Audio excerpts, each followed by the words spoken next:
Hi, I'm Stephanie J. Block. We are backstage at the Pirate Queen, and I am ready to answer Broadway.com's questions. You better be nice.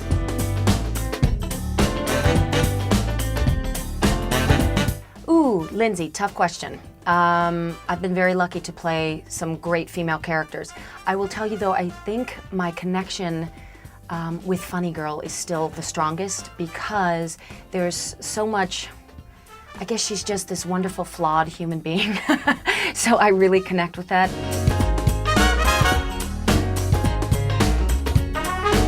Yes, it's very physical, it's very draining, and I can tell when I'm tired how the entire course of the show changes for me. There's also some effects that I don't have safeties, especially when I'm propelling. It's called the slide for life, where my wrist grabs a rope and I propel from the proscenium all the way down, and there are no safeties at all. It's strictly just myself and my biceps. So that always worries me. There's a little prayer that goes on before every performance. But so far, so good, you know? No injuries this time around.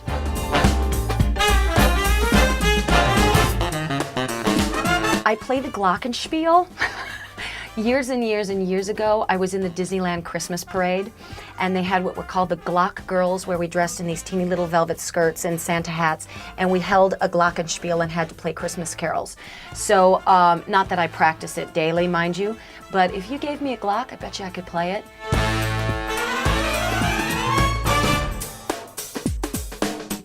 Do you know what? I think I just want to be Brian Stokes Mitchell, but I would probably play Ragtime.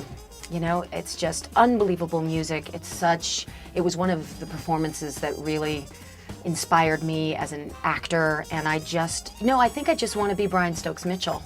That's my answer to that question.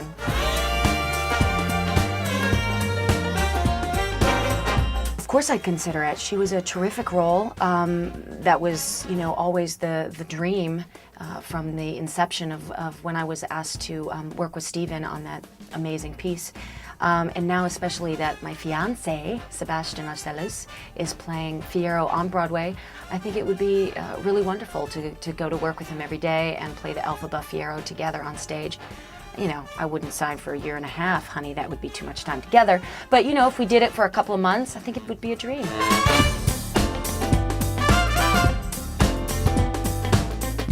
Trevor, I met Liza for about a half a second. She never saw the performance. I'm taking some liberties in speaking on her behalf, but I think it would have been a very emotional and a very awkward time to sit in an audience and watch your life being portrayed and seeing, the death of your first husband and the unbelievable portrayal of Judy Garland by Isabel Keating, and seeing then the death of her mother.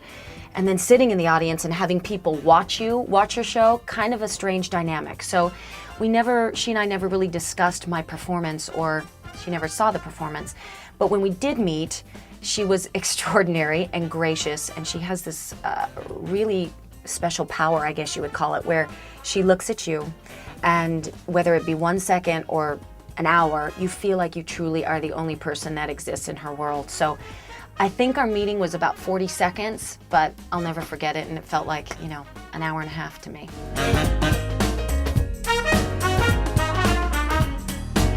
Scooter, great name.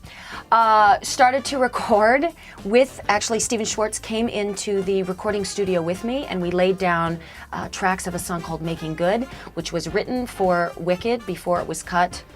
And I think in its place is now The Wizard and I, but it's a tremendous song, and I wanted to keep it alive, and I think Stephen wanted to keep it alive, so I did put down that recording. Had a fantastic producer lined up. He got a television show, whatever. And that was the end of that. So then Pirate Queen kind of took over my life. So hopefully in the next couple months, I'll be getting back to the studio and laying down some more tracks, and hopefully we'll get that to you as soon. Trust me, nobody wants it out there more than I do. But right now life is just a little crazy, and yeah, Scooter, it's coming out. Just be patient, my brother.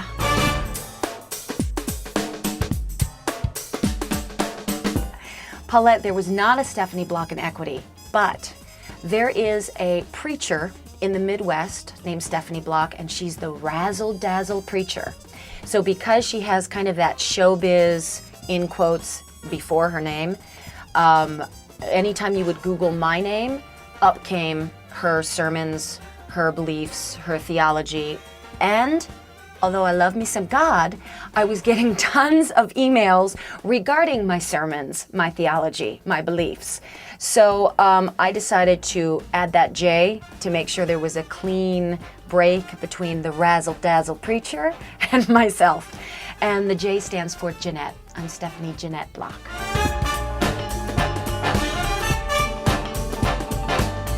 We do a great circle. The entire cast who's ready to go by places goes up stage. We all hold hands. We say a positive word of the day, and then we squeeze the energy. Whoever gets the energy, we have to touch them. Then comes our sweet little Grady, who stands about so tall, and he's got a bald head, so we all touch his bald head, and we say Kilnamara.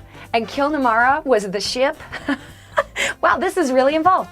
Back in Chicago, our ship, before it was called the Pirate Queen, was historically called the Kilnamara, but because nobody in the audience knew what the hell the Kilnamara was, we decided to cut that and call it the Pirate Queen. But it's still our mantra before every show.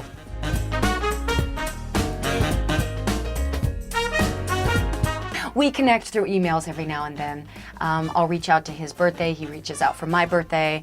I'll check on him and his family every now and again, but he's a busy man and I do miss him. His work ethic was incredible, his generosity was incredible, his dressing room door was always open, and just one of the greatest human beings I've ever met. So I miss him greatly.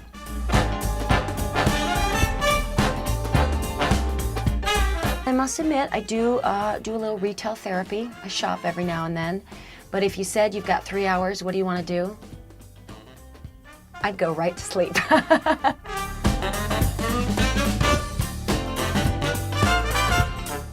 It Goes to Woman, which is kind of the I Want song in the first 7 minutes of the play. I love it so much.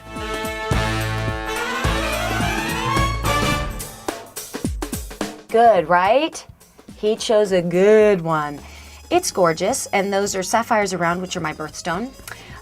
We will be getting married in October. It's going to be very, very small.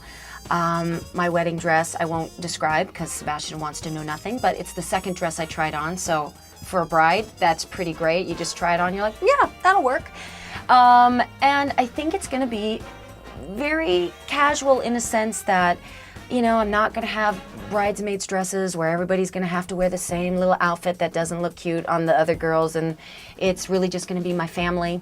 And because it's autumn, I've asked them just to wear autumnal colors, so it'll be beautiful. And we will be going away to Italy, so we'll be getting married overseas in a villa in Tuscany.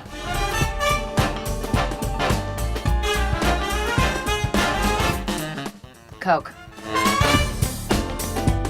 Chocolate.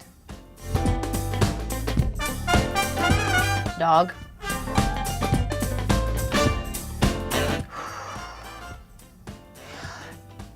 Oh, I want to say good book because that makes me sound so smart, but I'm going TV. Musicals. Ooh, why you gotta? Chocolate.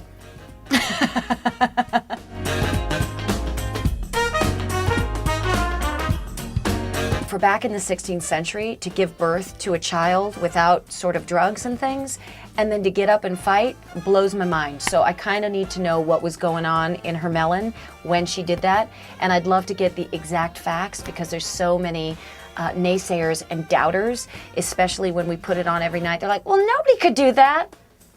Guess what, kids? Grania O'Malley, she did it. So I want to know the details.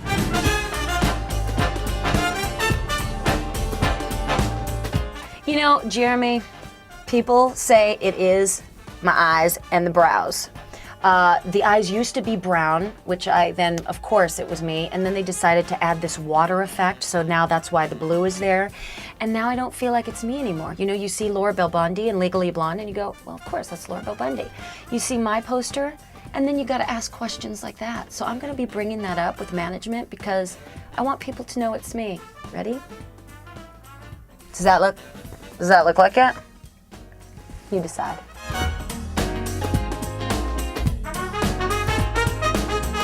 I played Kathy Selden in Singin' in the Rain, and a role that I think every 17-year-old person should play, Mama Rose. why do high schools do that to kids? That you've got to play gypsy and you've got to play fiddler?